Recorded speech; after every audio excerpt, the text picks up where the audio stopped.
We've brought you a number of candidates for House races with very interesting jobs. This may be the coolest. However, we're joined now by Jose Hernandez, who's a former astronaut who is now running as a Democrat for the House of Representatives in California. And I've heard you quoted as saying it's not rocket science, this whole politics thing, but which is harder, figuring this thing out or figuring out how to fly above the earth? Well, I think they're both equally hard in their own right, Rick. But like I've said, I stand by my words. It's not rocket science. The approach I'm taking is as a problem solver. If you look at the background of most Congress folks that we have right now in the House, they're lawyers and they're paid to litigate. I'm an engineer and I'm paid to solve problems, and that's the type of attitude and mentality I'm going to bring to the House. Well, I've read that President Obama actually pulled you aside, encouraged you to run. His wife, the First Lady Michelle Obama, saying she'd come out and campaign for you.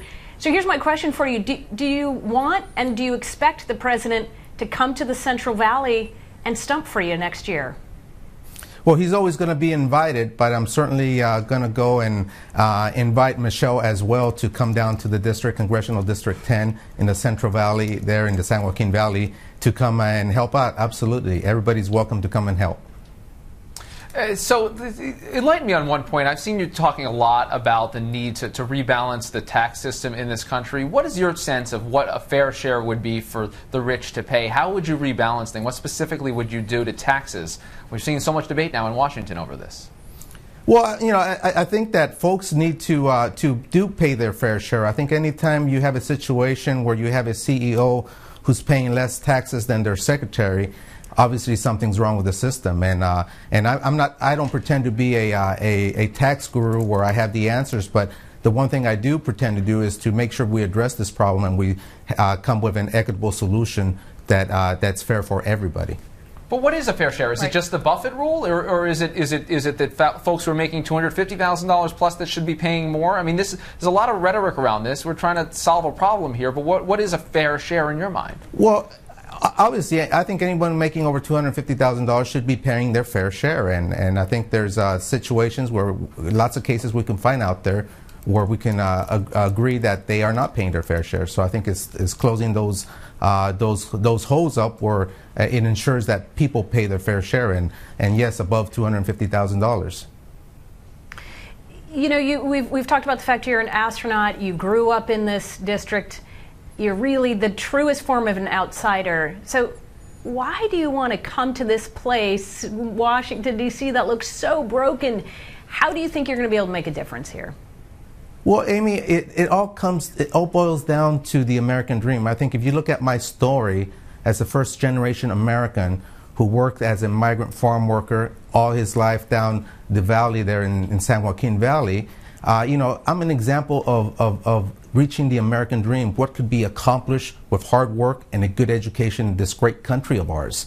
Now, if what I'm looking at now is I'm looking at folks around my area that are losing hope for that dream. And so I have 5 kids of my own, ages from 17 to 8 years old. I want to make sure that those conditions still exist such that they too can reach their own American dream. And everybody in my congressional district number 10. That's why I'm running for Congress. As you know, Democrats had a very hard time running for office just last year. What's going to be different about next year? Can Democrats win the House back? Do you think they will next year? I believe so. I believe we'll take more than 25 seats needed to take the House back, and I think people are having buyer remorse right now with respect to what they voted these past 2.5 years ago. So I'm fully expecting to be part of that 25 group that's going to come back and take the House back. Do you have and to if make? So, oh, sorry. Well, and if so, then Nancy Pelosi potentially could be Speaker of the House again. You think that you could endorse her, and would you like to see her come in and help you and campaign with you?